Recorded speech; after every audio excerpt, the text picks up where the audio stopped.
Hey guys, and welcome back to the Film Fan Club Show. My name's Sam Carrico, and today I'm joined by Cade Thomas. How are you doing, man? I'm good. How are you? I'm doing quite well. It's been a little while since you've been on the show. Lots of stuff has been happening, and we've seen some movies. We're gonna get there a little bit. But some Star Wars news came out. So I mean, how did you feel? We talked about it a lot yesterday, but we haven't gotten your thoughts about it. Yeah. So what did you think about the Star Wars news and Star Wars Celebration that happened this weekend? Well, you know, I was expecting a trailer for Rogue One. Yeah. Didn't get it. Okay. Yeah. But, you know, Thrawn is amazing. Yeah, that's cool. Yeah. Did you read the books that he's in? I did not.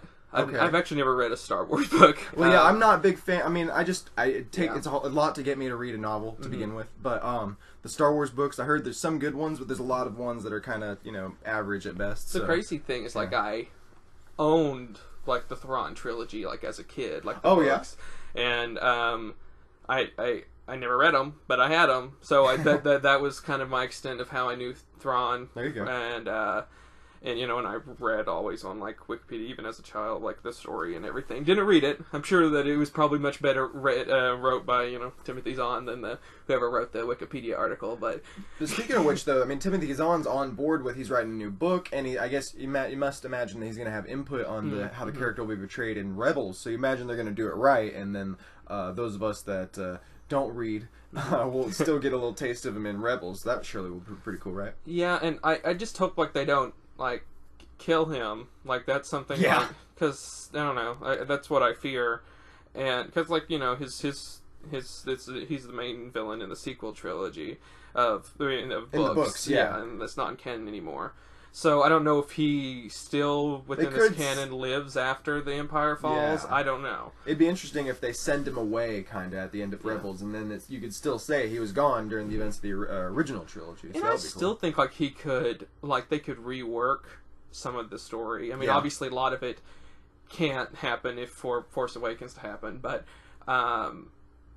specifically like Mara Jade and all that different things like that. Yeah, the different, like the obvious places where they've already written over stuff. But I feel like they still could use a lot of it, and I guess Mara Jade still could exist. But yeah, they can. I mean, they've changed stuff. I mean, technically, you could say that Ben Solo is a different version of Jason Solo or whatever his name is from the. I think that's his name from the original. I don't know, but I mean, Han did have a son who turned evil in the original books.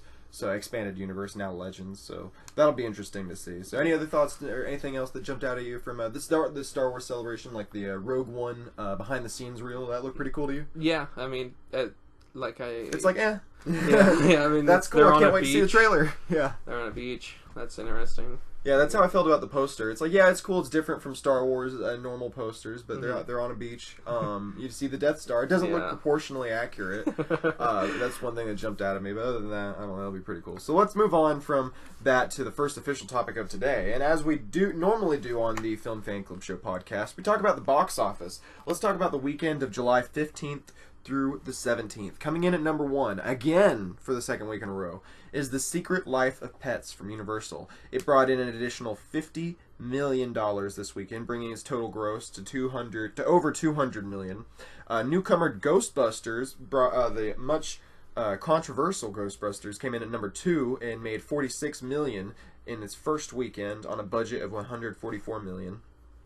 The Legend of Tarzan fell from the number 2 spot to the number 3 spot and brought in an additional $11 million, $441,337. And I get that specific because it was closely followed by Mike and Dave Need Wedding Dates at number 5. Nope.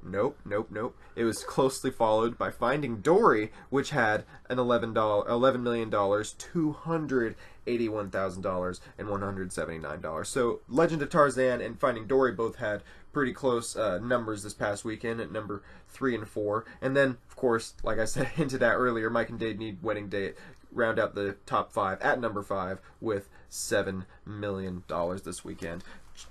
Just edging out The Purge at $6 million, which makes the number 6 spot. So, Cade, what jumps out to you with the weekend box office?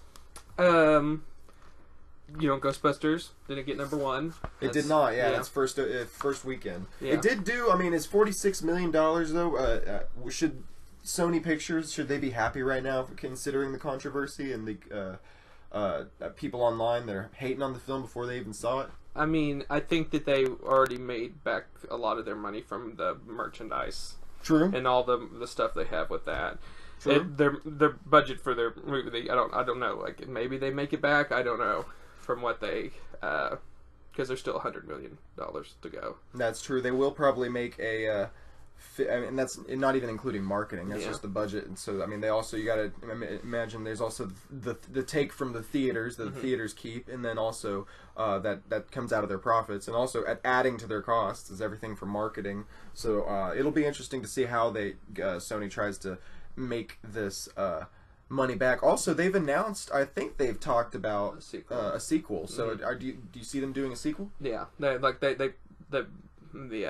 think they're committed to this? I think said that they're definitely going to make a sequel to it. But to be fair, Simon Kinberg came out and said, we are definitely doing Fantastic Four Part 2. So, like, I don't know. Can you always believe him? Yeah. And, like, supposedly, like, I have read things, like, there's already, like, talks about it, like, this is, I listen to, like, Screen Junkies and all of their stuff.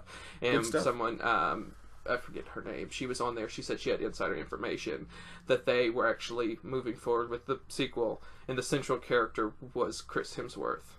Oh, really? Yeah. That'd be interesting, because a lot of people, or some people, not everyone, but some people reacted negatively to his character. You saw the film. Yeah. Was his character, like, kind of a dummy in the film? Or, like, could you see a sequel focusing on him? No. No? Might be grasping at straws, then, if they did it. I saw the movie. I didn't think it was good. I didn't think it was bad. It just was a movie. I mean, like, it seems to be the general response. Is everyone expected either a financial success or not a financial success, but a huge critical success where it's like, bam, there you go, screw the haters, or one where it's like a huge failure and everyone's like, yeah, exactly, we were right, boo this movie. Yeah. So it's just come out to be like, yeah, it's an average film. Yeah. And so that's kind of weird for people to react to.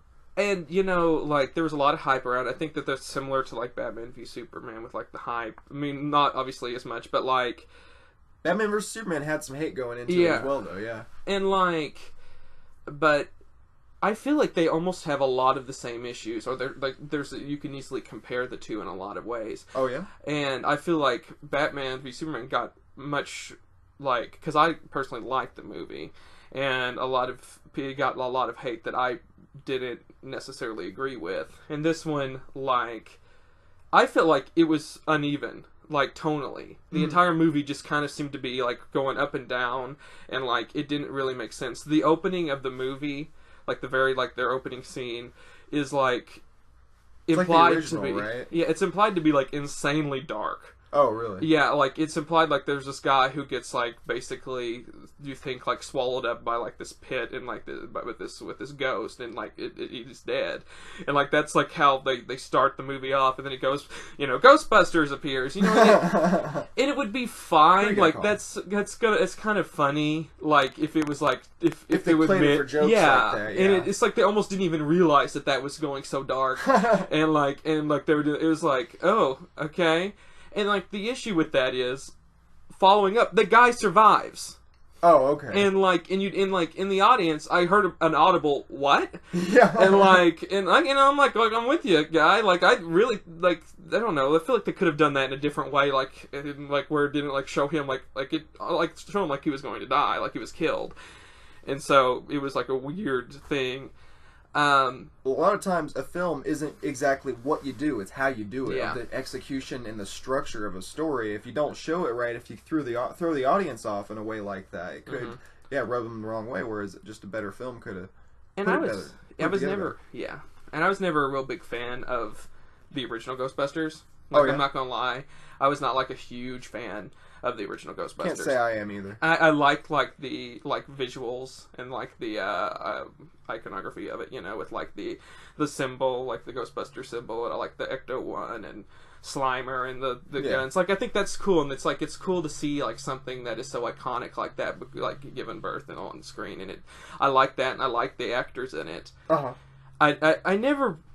don't remember really laughing in Ghostbusters, the original. I'm not gonna lie, I don't remember. Well, I remember they laughing. didn't play it as jokey as what the trailers for this new Ghostbusters have led me to believe that this new Ghostbusters is aiming to be. They're definitely going for a more jokey tone, because Paul Feig is from, I believe, movies like Spy and The Heat and stuff like that, and Bridesmaids, and so he's more from the straight comedy aspect of films, and it seemed like Ghostbusters kind of played around with the genre a little bit, kind of mixing horror and comedy. And just kind of gave you just this story with elements of both. And the trailer was bad, and I think like that's something that needs to be said. And I think like terrible marketing campaign for this new film. Now that people have, can finally, like people who liked it and don't. I think that we need to admit to ourselves this was a bad trailer. Yeah, and it wasn't like necessarily. I think this somehow got wrapped up with all this sexism thing because there was people who did turn this into sexist. Well, yeah, you language. do. You say that you don't like the new Ghostbusters film, and then people are like, yeah, and then screw all those women, and it's like, wait a second, no, I was just saying that I didn't like the trailer, and the movie doesn't look funny. Yeah, like that's entirely different from saying I don't think women should be the stars of films. Yeah, like I can't wait for Wonder Woman, can't wait for Captain Marvel. That's really where I start to go ... Hollywood needs to start working on these other films. But I wanted this movie to succeed. To tell you the truth, I really wanted this movie to succeed. And I was like, Paul Feig, I love him. Spy had one of the worst trailers I felt like of any movie ever. And I'm like, oh, another Melissa McCarthy movie where she just falls over and does things like that. Yeah. And then like the movie got amazing reviews, and I'm like, okay, I guess I gotta go see this. And I'm like, that was funny. That was a funny movie, and I enjoyed it. I actually didn't really care for Spy. You didn't care for Spy? Yeah, it's like I just don't. I don't think that. And I can understand Paul Feig's sensibilities are something that I appreciate, and I can respect that. Yeah. But it's like that's also partially why I'm not going to go see the new Ghostbusters movie. I was trying to talk Peyton Grufick into doing a review that remains to be seen if he'll do it. That'll be interesting. So what would you, I guess since you're here, what would you give the new Ghostbusters out of 10 if you were gun to your head? I guess just like a 5 out of 10. Okay, I mean, it's the mill kind of. That's what I gave the Legend of Tarzan, which is number 3 at the box office. Yeah, I didn't see that movie. Did you see Secret Life of Pets? I did not. Oh my gosh, Secret Life of Pets is so good. I think that definitely deserves number 1. It's Illumination Pictures. The only thing is, I said it in my review. Don't go.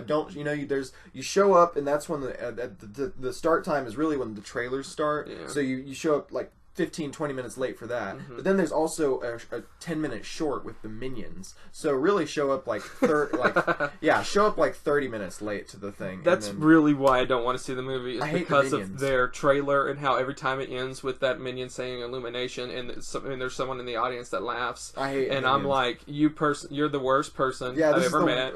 That is not funny. I don't care if you're a child. You should know better. Well, yeah, I just don't show your kids things like that. Show them like the 60s Scooby-Doo or something like that, or it's just some of the other, like Batman the Animated Series. Or just don't show them the Minions where they're just literally the joke is that they're eating shit. Like that's just that's like lowest common denominator type joke kind of things right there. And I think like it needs to have deeper things to kind of embed like underneath like.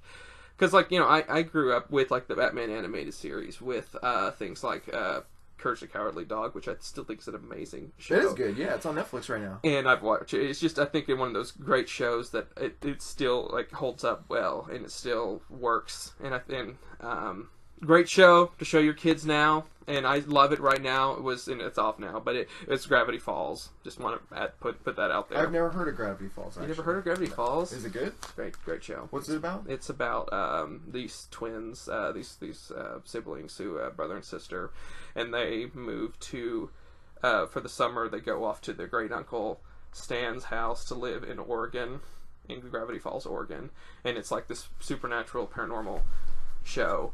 And it's like it's like a mix between like a kid show, but like also has like really funny humor, and like it has X-Files and Twin Peaks style of like visuals and things. I mean, it's had like a great cast of people in it. Mark Hamill was in an episode. Oh, that's cool. And, I like Mark Hamill. Nick Offerman has like a whole like season. He has like a character. J.K. Simmons is on it. J.K. Simmons is great. I'm trying to think of other people who were in it, but there was a lot. Weird Al Yankovic was in it. Was in an episode. Yeah, it has Neil deGrasse Tyson was in an episode. Wow, yeah. And Jon Stewart was in it.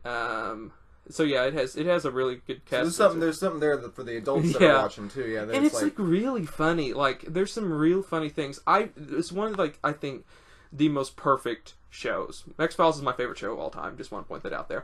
But this show probably has the best batting average of any show ever. Oh really? And each episode is like on there is only one bad episode in the entire run. Really? One bad episode. It's not a good episode. All the rest of them are just like almost perfect. You can't say that about a lot of shows. And the only other show I can probably say that about is Review, which is also a good show that people should watch, but they've never really good show. But we'll skip over that. Moving back over to movies real quick. What are some of the other? You mentioned you saw Ghostbusters. What are some of the other movies that you've been checking out this summer? I saw Finding Dory. Oh yeah, what'd you think of that? I liked Finding Dory. Was it worth the wait? Yeah.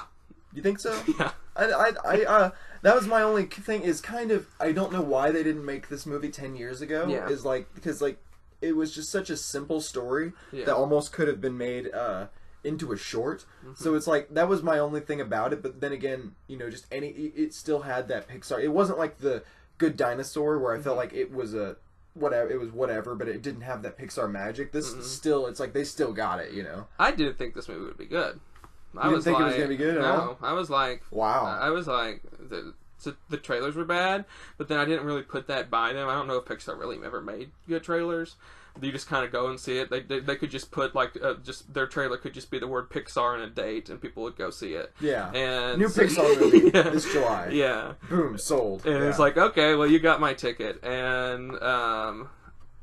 but I had kind of low expectations. I wanted it to be good. Finding Nemo was my favorite Pixar movie. Love Finding Nemo. It's my second favorite. I love Monsters Inc. a little bit more. And so I was like I don't know. I didn't think there was a way they could make it interesting. And focusing on Dory, I wasn't too happy about and all.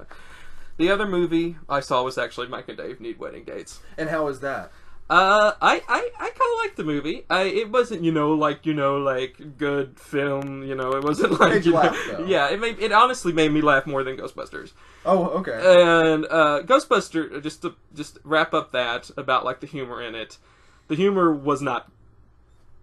I don't, in all honesty, know where I was supposed to laugh sometimes. Uh-huh. In the beginning half, I see where their jokes were. The end half, I don't know where I was supposed to laugh at. The beginning, okay, that wasn't really funny. Okay, haha, that was funny.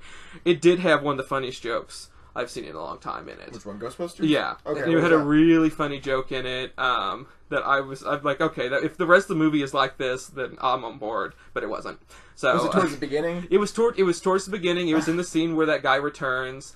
And Stan Sitwell from Arrested Development. I really don't know that guy's name, but he's there. He's the curator of this museum, and he contacted Kristen Wiig's character before. But there's a lot of setup, and she says that she had seen this guy, and I forget what his name was. She's something. He's like, what? That guy's been dead for 15 years, and they all freak out. Oh my goodness! The other two Ghostbusters, they're like, "Oh, he's been dead," And then he literally walks into frame, and she's like, that's him. Oh no, that's the whatever his name, Junior. Well, obviously I meant him, and I don't know. It was just the kind of writing of it. And I think if I actually said the name, it would have been more funny, and you kind of see. And it was a really funny joke. It actually worked, and then you say the rest of the film didn't quite live up to that. Yeah, and none of them. Melissa McCarthy was not funny in that movie. She was nothing to her character. Well, that's not surprising to me. She played a very normal character, which does not really work for Melissa McCarthy. Oh yeah. How was Kate McKinnon and Leslie Jones? Were over the top? Kate McKinnon played a little bit of a caricature, which I'm okay with. It's a Ghostbusters movie. Everything's kind of zany and cartoony, so I kind of was okay with them having caricatures in the movie. A lot of people were like, they're not characters, and I'm like, okay. Okay. So whatever, you're doing a cartoon. As long as it's a funny cartoon. And she was funny more than everyone else was funny. Okay. Kate McKinnon? But she did kind of wear, but she was funny more. And I do like Kate McKinnon on Saturday Night Live, and she does a real funny thing. So I thought she was, if this leads to more Kate McKinnon roles, I'm okay with it. And Leslie Jones, she was funny. That's good. She's been getting a lot of hate on Twitter. So and that really sucks. Fair. Yeah, it's really not fair because it's not her fault if the writers didn't give her good stuff to work with. I'm sure she just. She might have been the most best role model in the movie. In all honesty, I do think so, and I think like if that inspires more, you know, black girls to like look at that and see someone like she like thanked Whoopi Goldberg. Is important. Yeah, she says she saw Whoopi Goldberg on television, that changed her life, and if that more people see that and like, you know, realize that they can go into movies, that there are roles for them, I think it's worth it. That is important, yeah, even if it's for that aspect alone. So that's pretty good. That's pretty good. So you saw Mike and Dave We Need Wedding Dates, Ghostbusters, Finding Dory. Someone who's listening to this hasn't seen any of those. What would you tell them to go out and see right now? Out of all three of those? Yes. Those are weird three choices. I would say that they're kind of... That's what they haven't seen. Sorry, don't judge them for not seeing it. They haven't haven't seen it. Well, I feel like you know... I would say Finding Dory, I guess. Yeah. I mean, it's the best film of them all. So, I guess it depends on the person. Yeah. Yeah. So, like it's, I've seen a lot of movies, but I don't know. I've been it's been a weird summer. Like, I mean, there's been some of them that I've been not excited for at all, and they come out and surprised me. But then the ones that I've been excited for have been kind of letting me down. I don't know. It's been weird. It has been a weird summer. You know what's really coming up next summer that's really cool is Wonder Woman. So there was these new pictures that got released. Did you get a chance to take a look at these babies? I did look at them. They look pretty cool from the set of her. You get to see her with director Patty Jenkins, her with Chris Pine, some cool artwork that says her as the first lady. You can kind of see her armor is pre Batman versus Superman. And it says like something like down at the bottom, like Wonder Woman's the first female superhero or something. First female superhero in the land to own her own film on the set with Gal Gadot. And I guess that's a little bit of a technicality with the fact that like Catwoman and Elektra are superheroes; they're kind of villains. Yeah, is that the technicality? That is a huge semantic right there. So, but yeah, so what do you think of these pictures? They look pretty. I mean, I like that the fact that her outfit has been changed, so that way you get a definite. There's the time jump here. You know, her outfit's looks like it's a little bit more vibrant. Kind of got some more leather going on to it with the like her hood. The thing, yeah, her hood. Her with Chris Pine. What do you think of Chris Pine in this film? Do you know anything about his character? See Steve Trevor. Yeah, who is Steve Trevor? Steve Trevor was a reporter in the movie, so I don't really know how. I don't know, maybe he's reporting on the war. Lois Lane. He was, but like he's been like several different things. Like he was in the like you've seen him a lot in military, so it makes sense for him to be there. Okay. And he was he's like a male like Lois Lane in a lot of senses because like he's like her love interest in a sense, but like is he feisty?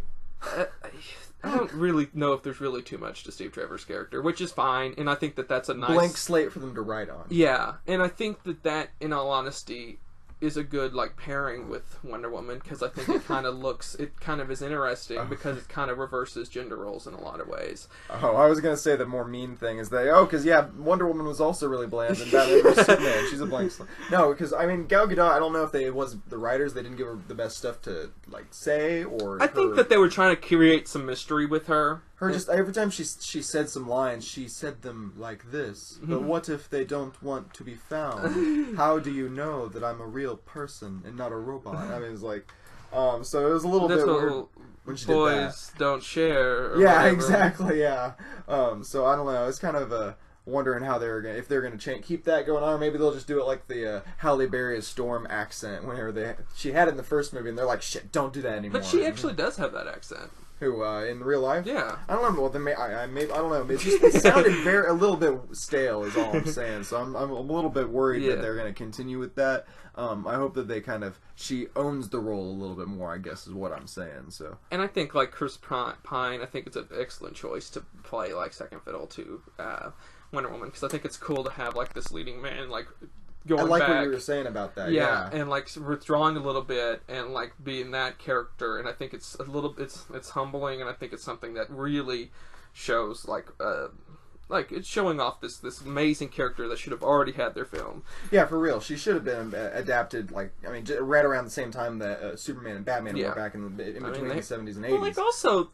Supergirl had a movie, so that little headline is also not correct for that reason. Oh yeah, you're right. The first female superhero to have her own film, and that's literally incorrect. So I guess that's just we're just gonna ignore. I don't know. I guess it's something like that. It's so trivial that they're just like, we can just lie. It'll be fine. It'll be fine. Yeah. So let's jump into Comic-Con real quick. Comic-Con 2016 is going to be happening here this weekend, actually. We're recording this on July 20th, Wednesday. I sent you, did you get a chance to read over the movie panels that were going to be happening? And so, yeah, I mean, there's going to be just I'm just looking over it right now. There's going to be a DreamWorks panel, a Snowden panel. They're going to screen that movie. It's the premiere of the movie. The movie Snowden? Yeah. Oh, wow, that's pretty cool. Are they? I've heard they're also going to premiere Star Trek Beyond. There's been a few things that they said they might screen. So what are the things that you're looking forward to most out of Comic-Con 2016? Number one is the Warner Brothers panel. They have the chance to really own it this year. And so they have they have Fantastic Beasts and Where to Find Them, and I think they're going to show a trailer there. I think that's going to be true. And I don't know really who's excited for that movie. I guess Harry Potter fans. I haven't heard that much. To be fair, I'm pretty excited for it. Yeah, I'm not okay. a Harry Potter fan per se. I saw the first 3 and the last 3. Okay. Or maybe the first 2 and the last 3. I saw Harry Potter, the Sorcerer's Stone, Chamber of Secrets, and then I watched Half-Blood Prince, and then the last 2, The Deathly Hallows. Prisoner of Azkaban. I need to finish. What I want to do is I want to have a marathon or something before I go see Fantastic Beasts. Did you miss Gary Oldman in the franchise? Yeah, I missed all of Gary Oldman in the franchise. It makes no sense to me that Alan Rickman is a good guy. It's like a lot of these things. I'm like, oh, wow, why did it take 4 movies to kill Voldemort? I don't understand, because I remember I did hear about whenever he showed up at the end of Goblet of Fire, because that was a big deal, And but that was okay. So in the next movie, Voldemort's gonna be the final battle, right? And it's no, we got 4 more movies. It's holy shit, oh my god. So, but you think that they're gonna have a trailer for that? And are you looking forward to Fantastic Beasts? Because I like the trailers. I've liked everything I've seen so far, enough to make me okay, I can jump on board kind of with a clean slate and enjoy it. I'm not excited for it. Really? I'm not. Did you like the Harry Potter movies? I liked the movies. Never read the books, so I was never the fan that read the books. I own all the books. I read the beginning part of Deathly Hallows before it came out. Yeah. It was confusing because a lot of the books are a little bit different, and I've said that to other people. They're how could you put that book down? I'm I'm not a big fan of necessarily reading, and I think movies, just by being movies, are better than books. Said it. Drop it on that. I've gone on. I don't care if it makes me look ignorant. The reason that I enjoy my main choice of entertainment is movies is because I like long form entertainment that I don't have to read. It's the same thing about. I'll read that's the ironic thing though is I'll read captions if I don't want to have to turn the volume up to a billion 75 out of 100. But just novels, and if there's a film adaptation of a novel, I'll read it or I'll watch that before I ever read the novel. Well, and I like scripts. I read scripts a lot, and I do like the art of scripts and stuff like that, and in play scripts and screenplays. I do, and so I do read that, but I think books to me just don't seem as realistic, because I feel the way you get to know characters in real life is through dialogue, and you really can't have a book that's almost all dialogue. Otherwise it's just a script. Yeah. And so that's why I honestly feel movies and scripts and all that stuff is so much better of a medium than books are, because I really don't need to know what color the leaves are and read 6 pages of how the leaves rustled in the wind and how they turned to orange in autumn or something. Yeah, that's why freaking Victor Hugo's Les Miserables is 1,000 pages long, is because he'll spend 30 pages explaining the elaborate sewer system of Paris. Yeah. And it's I just do not care about that sort of stuff. I'm here to see what Valjean's going to do with Marius, Gosh, do you like Les Miserables? I have not seen the movie or anything. It's a great movie. Holy shit, you should see it. Apologize for the swearing. I don't know if you... I do that a lot sometimes, especially when I'm talking about something that I'm passionate about. Les Miserables is such a fantastic film, so... I Dream to Dream. I know that song. That's a great song. I know, not actually, even the best surprisingly, almost all the lyrics to that for some reason. It's a great song. But I haven't seen the movie, and I haven't seen much of the thing tonight. So, but yeah, that's Yeah. So what else at Comic-Con are you looking forward to? Out of the, you started off with the Warner Brothers panel. Yes, with Suicide Squad. Obviously, didn't say that before. What do you think we're going to get from Suicide Squad? Nothing. You don't think there might be a? I've heard that there could be a screening. Like that's like the rumor. It's word on the street. Could be a Suicide Squad screening. I hope not. You hope not. I hope there is literally nothing for Suicide Squad besides them coming out and like being the cast. like, "Woo! Woo!" Go see our movie. This is me motioning in the air. You can't see it, but that's me going, "Woo!" Yeah. And that's just all they do, and it's just all of them just going like, and here's Will Smith, and he's like, "Woo!" And like, 1, 2, 3, like kind of like they did last year. They came out on stage, and went 1, 2, 3, Suicide Squad. Yeah. No, I mean this needs to go on for 30 minutes straight. Them just going, "Woo!" Just build up the hype, just for 30 minutes. Big old. And then the lights go out, and they're no longer, and the lights come back up, and they're not there, and that's all the Suicide Squad thing.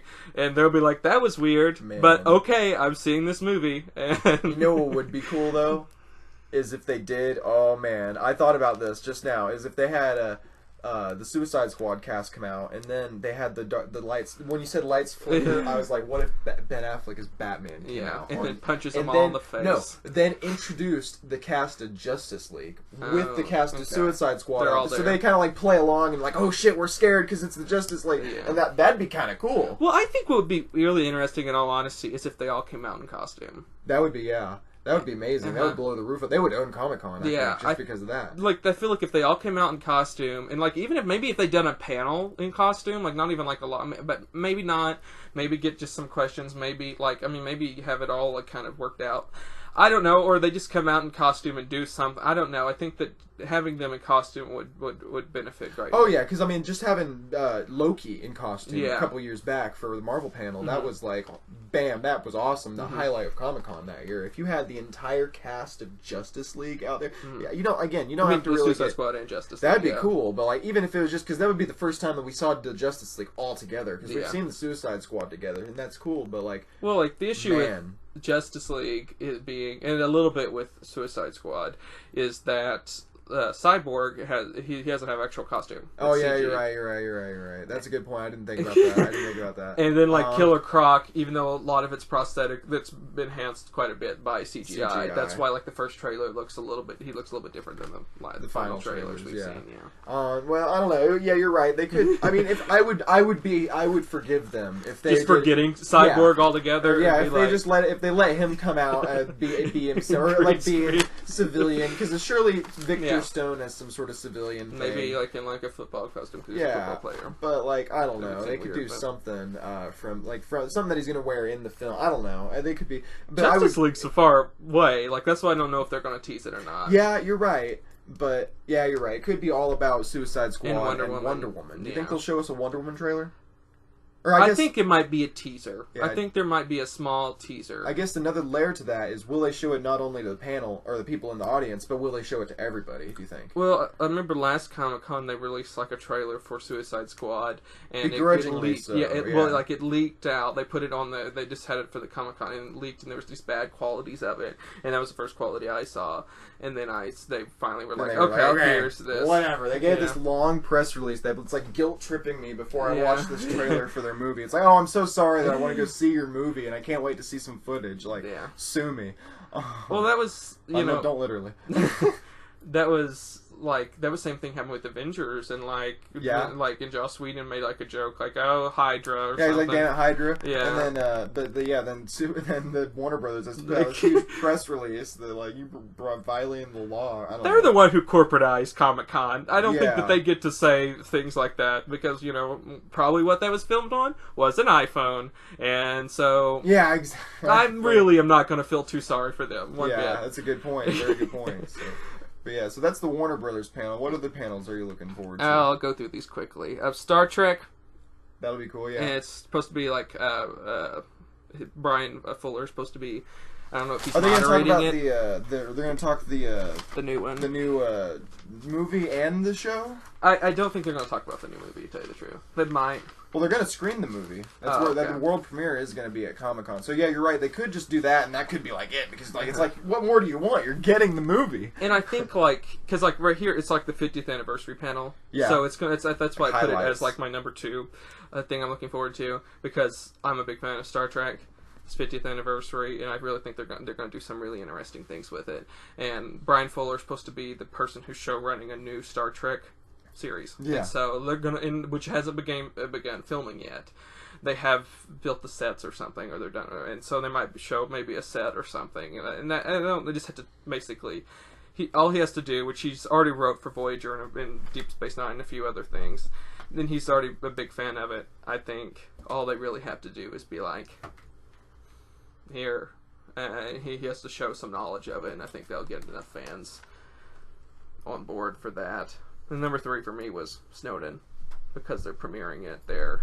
And that's cool. Yeah, you didn't tell me, or I didn't know until you told me that they were going to be premiering Snowden there, and so that's really cool. Like, because that's one of my most anticipated films of the year. That's I'm not a little comic bit book nervous. Like, I hope it's good, but I don't know if it will be, because it's directed by Oliver Stone, and Oliver Stone hasn't made a good film in a while, and I want him to make like a return to form style thing, but I am a little bit fearful.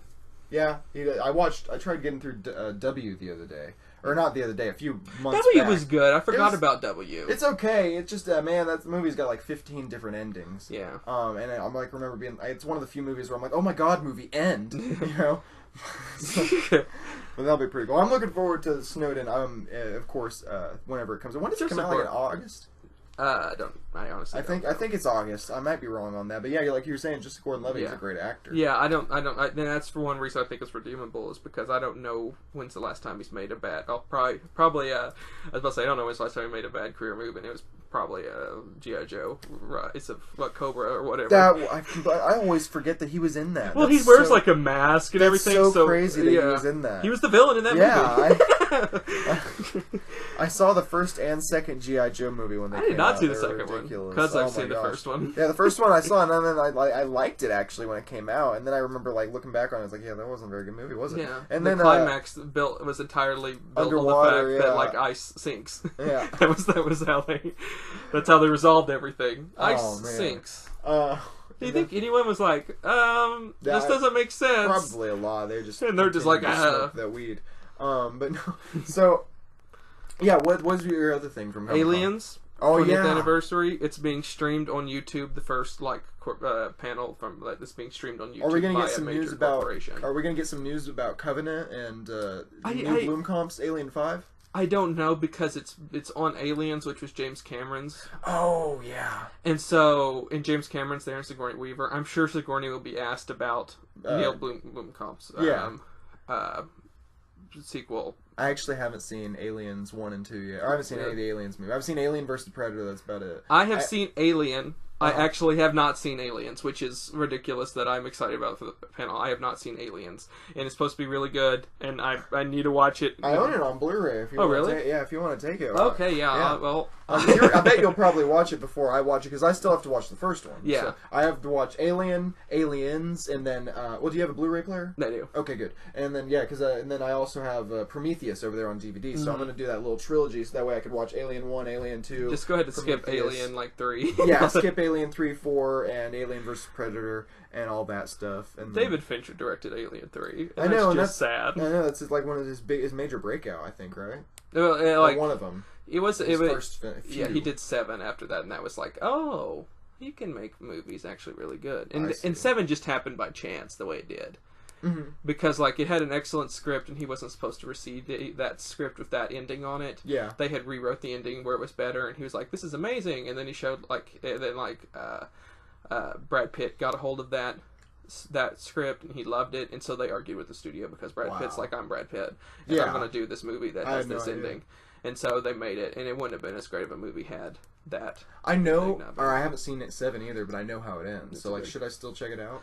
Yeah. Okay. I think I knew how 7 ended. It's such an iconic scene. I know what's in the box. Yeah, so that's the thing. I did know it, and it still works. I think really. It's probably gonna be weird watching it, because I'm gonna meet Gwyneth Paltrow's character beforehand. Yeah. Uh-oh. Yeah. So do you have the Marvel Studios panel on there? Marvel is 5. 5? So how far did we get? Did we get to your number 3 or 4? Yeah, 3 was Snowden, 4 was Aliens, 5 was Marvel. And the only reason I'm excited for that is, I imagine we might get some Doctor Strange and Guardians of the Galaxy stuff. Guardians is the one I'm excited for. Yeah, because James Gunn did confirm, I think, that they're going, right? Yeah. So that'll be cool. Do you think that we'll get a trailer?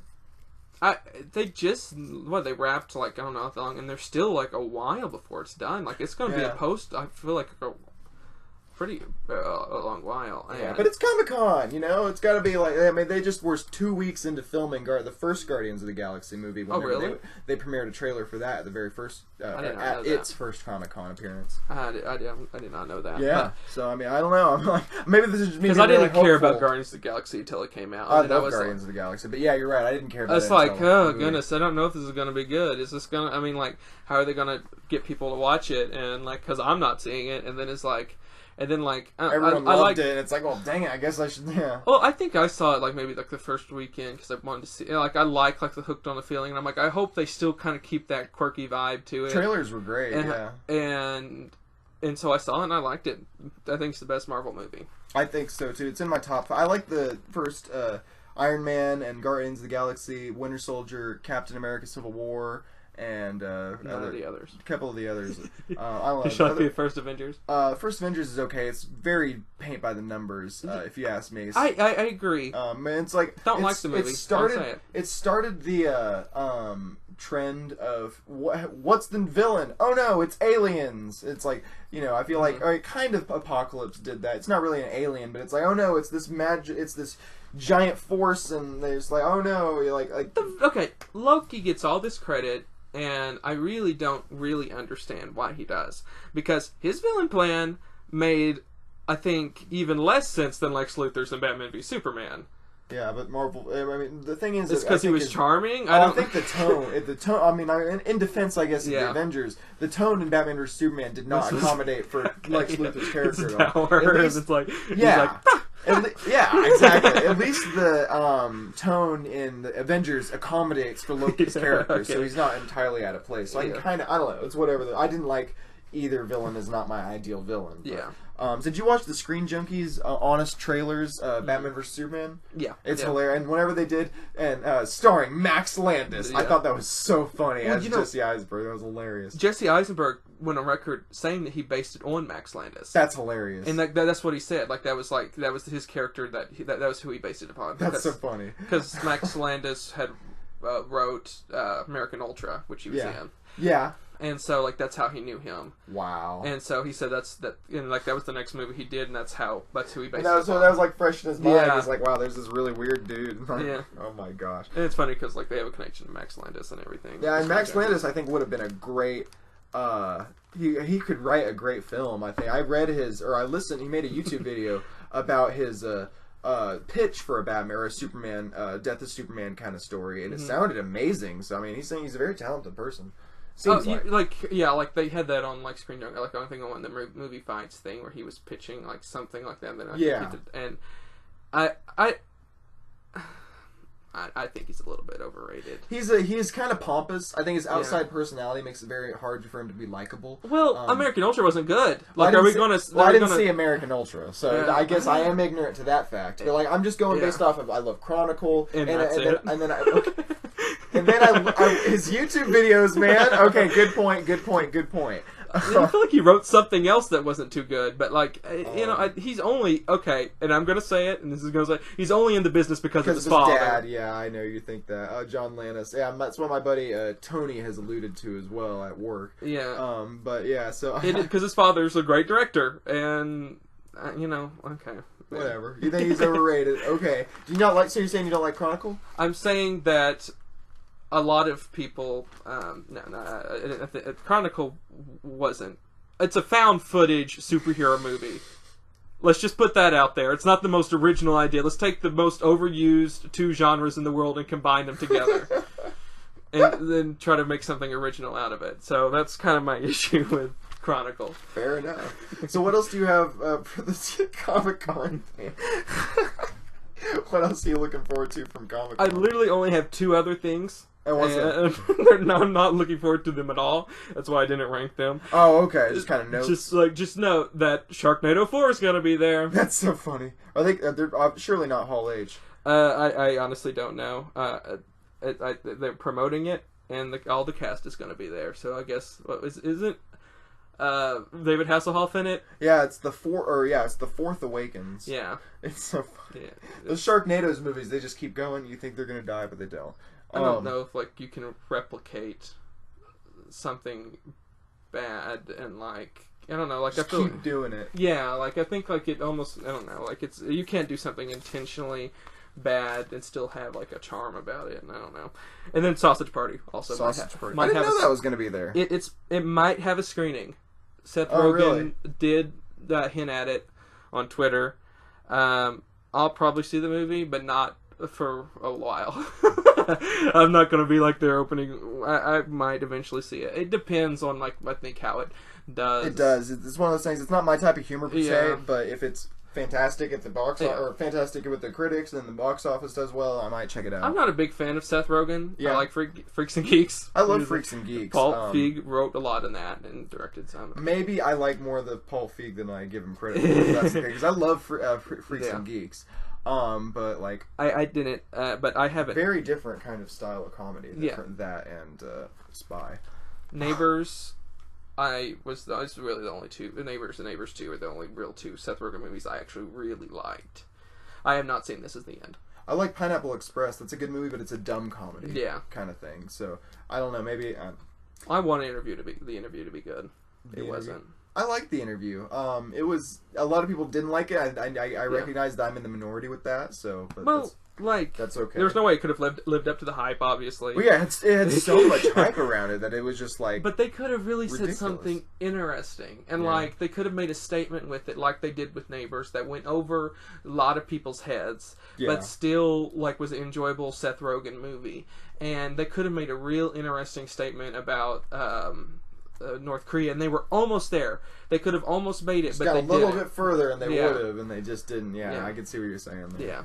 So, well, that was our Comic-Con preview. We're really excited for it. And Warner Brothers, I think, could really own the thing. There's some speculation that at the Marvel Studios panel, Disney might have Lucasfilm Star Wars come out and do some surprise stuff. That'll be interesting. A potential Suicide Squad screening for fans. That could be interesting. Wonder Woman trailer, Guardians of the Galaxy trailer, Doctor Strange trailer. All that news and more could be coming out. Now, next week, we are going to do... we're going to be back on our normal schedule of next Wednesday. This episode is going to come out on Thursday. Because we did a Tuesday show as well, wrapping up Star Wars Celebration. Check that out. But next week, we'll be back on Wednesday, wrapping up San Diego Comic-Con. So that'll be pretty cool. We'll get to see what actually happened at the convention. So let's move on to Star Trek 4. You mentioned earlier you're a major Star Trek fan, yes? I'm a big Star Trek fan. I mean, I'm a big fan of like the original series. Are you not so much the new ones? I like the original like Star Trek, and then the Next Generation I liked, but I wasn't like a huge fan. I was a huge fan of the original series. I see. And their movies. Does that include the J.J. Abrams films? I did not like the J.J. Abrams films. Just gonna put I do not care for them. Well, that'll make this next conversation, I guess, a little bit interesting because Star Trek 4 has been officially announced. Yep. Not only do we get Star Trek Beyond coming out this weekend, Star Trek 4 has officially been announced with the major cast, surviving cast returning. Of course, our rest in peace, Anton Yelchin. But he had such a great role in this franchise. He was sarcastically. They did not use him right. He was put that out there. Okay, he was amazing in Green Room. Yeah. Though. Have you seen Green Room? I've heard that he was amazing in that. Check that movie out. He's fantastic in it. He was in some other movie that was... But Chris Hemsworth is going to be in Star Trek 4 as well. The guy who played Captain Kirk's dad. And I guess they might use time travel or something like that. Or he could just be playing Thor. Disney gives up Thor. I would not mind that, too. It'd be weird. You look a lot like my dad. No, I'm Thor of Asgard. I have no personality. Jane's not going to be in the next one. I'm really excited about it. So what do you think of this? Firstly, there is going to be a fourth Star Trek film. And then secondly, Chris Hemsworth is going to be in this film. So what do you think about that? Well, I'm actually excited for Star Trek Beyond. Yeah. Really excited for it. The reviews are great. The reviews are great, and in all honesty, like I've loved the trailers. Fans of Star Trek were kind of hesitant about the first one. I love the first one. I love the second one. I love the third one. I really think that this could be putting Star Trek all back. The trailers? All the trailers, I think, have been perfect. Even the sabotage one. Yeah, I actually really liked the sabotage one. I thought it struck like an interesting thing because... And the Rihanna song in the second or in the third one. Yeah. You were okay with that? I am 100% okay with all of them because, and I'll tell you why. Tell me why. There's a few things why. And I love the visuals of it. The visuals look amazing. I love the posters and the different things, and I love their use of color. It's got that actual vibe. It feels like the 60s. Yeah. And like it's like their colors, and it's like, and it looks a lot like their poster that they have looks similar to Star Trek: The Motion Picture, which wasn't a good movie, but it had an amazing poster, and it like has those colors. That's what I'm thinking of when I see it. Yeah, it looks a lot. Yeah, and it looks cool. It's like them trying to get this back on seems like a retro style thing, and I want it to be kind of weird and out there, Guardians of the Galaxy style, and I kind of think that sabotage had an interesting take to it, and it kind of made it like it was a film inside this, and I don't know, it had added these layers and stuff. My problem with the sabotage trailer is that it was like, I heard it was just coming off the heels of these reports that they're like, oh, let's make it less like Star Trek, more like Guardians of the Galaxy, because there were rumors that they were doing that for a long time, and then the song being so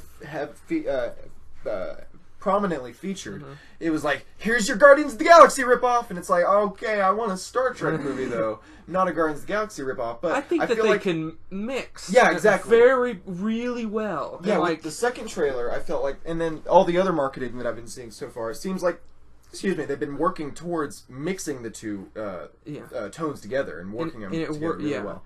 And the first trailer, though, the reason why I think fans were extremely hard on it, because one of the few pieces of dialogues in the first trailer was like, they're staying there, it's Bones and Spock, and he's like, well, I guess we're gonna die together, or whatever. And then he gets transported, and then he's like, typical. Yeah. And just...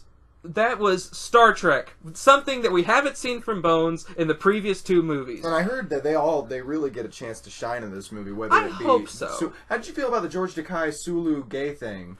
So Sulu's going to be gay in this movie. George Takei doesn't like it, but Simon Pegg kind of defends it. Yeah, and so does Zachary Quinto, and like a lot of people, they're like, "We respect you, George Takei, but not on this." Yeah. So step back. I mean, it was just kind of like a weird thing to tell George Takei that no, you're wrong about gay people, sexuality. Yeah, it's like, no, George Takei.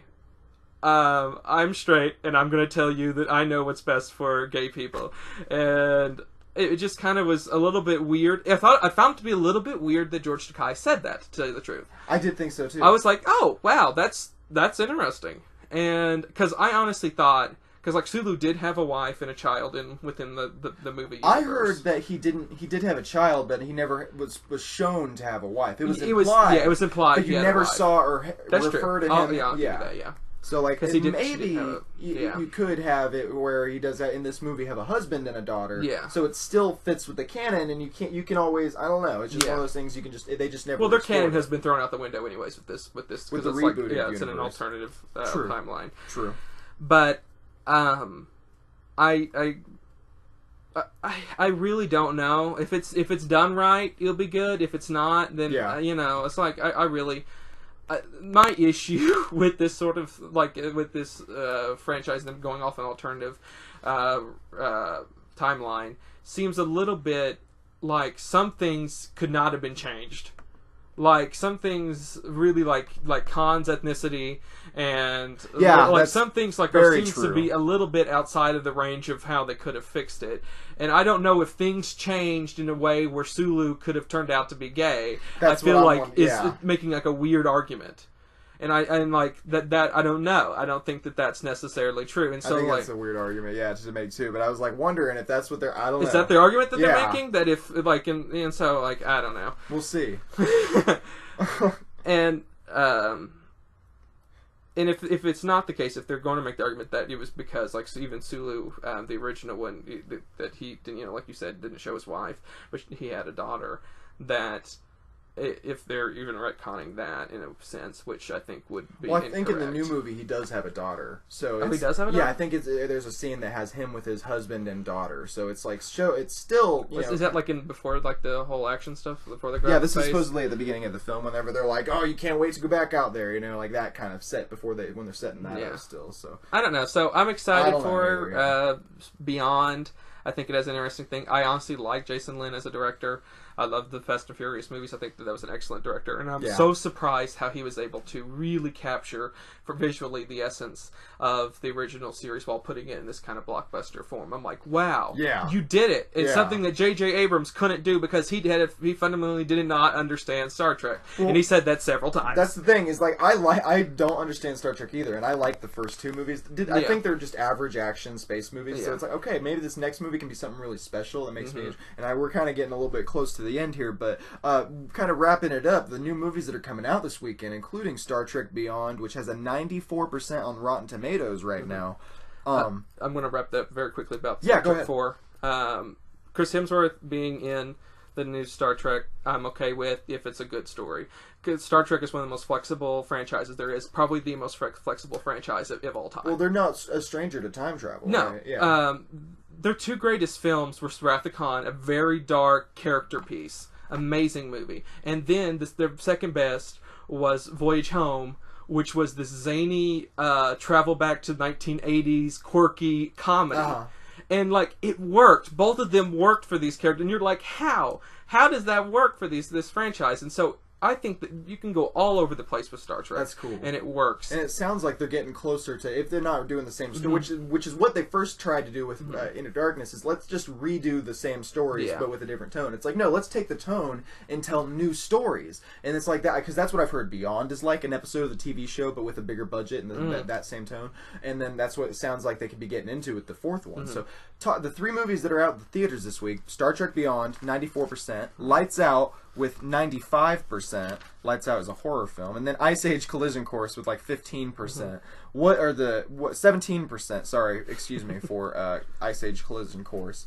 What movies are you expecting to see this weekend? I will definitely see Star Trek Beyond because I'm excited for that. I think that's what I'll be seeing too, probably. I would I would Lights Out.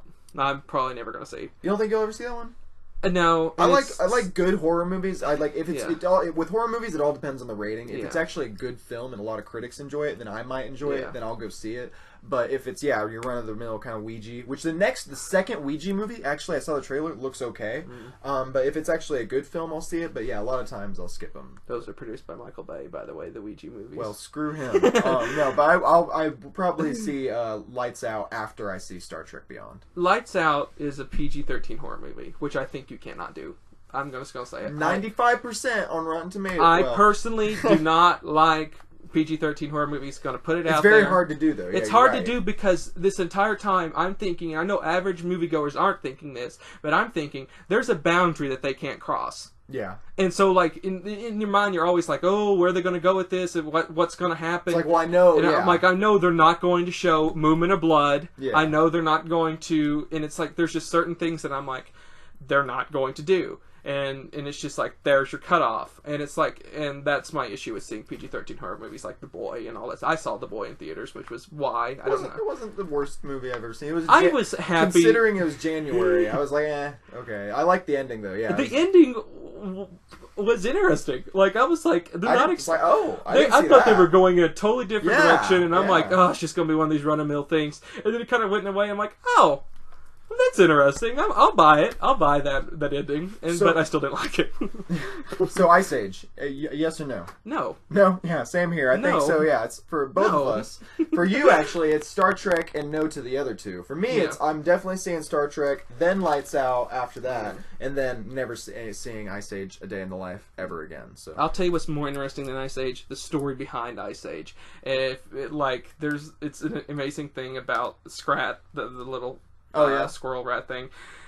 There's this whole backstory about the copyright of Scrat by this lady. She says that she actually owns the rights and that they copied her rights. And her name is Ivy Supersonic. Yeah. And if you look up Ivy Supersonic, I just want whoever's listening to this, immediately drop everything you're doing and look up Ivy Supersonic. Read her controversies on her Wikipedia page. It's the most fun you'll ever have in your entire life. She's had many different controversies with all these people. She's not a famous person. She's the daughter of a New York lawyer, and she designs hats for a living that Snoop Dogg wears sometimes, and other people from the early 2000s wore. Well, now I know what I'm doing after the podcast. Well, thanks a lot, Cade. Thanks for coming on the show. Where can people find you online? They can find me on Twitter at TheRealCade001. And at TheRealCade001. And we're gonna have to bring you on again, of course, to talk about some other stuff closer to Suicide Squad and some of the other talk about Suicide Squad. Oscar movies. That's always a fun time to join. And thanks again a lot, guys, for checking it out. You can follow me on the various social media sites, just at Samuel D. Carrico. Make sure you subscribe to the podcast and check out previous episodes as well as our reviews. We're putting up all sorts of new ones, all sorts of the time, all sorts of the day. And we'll see you next week. Thanks a lot.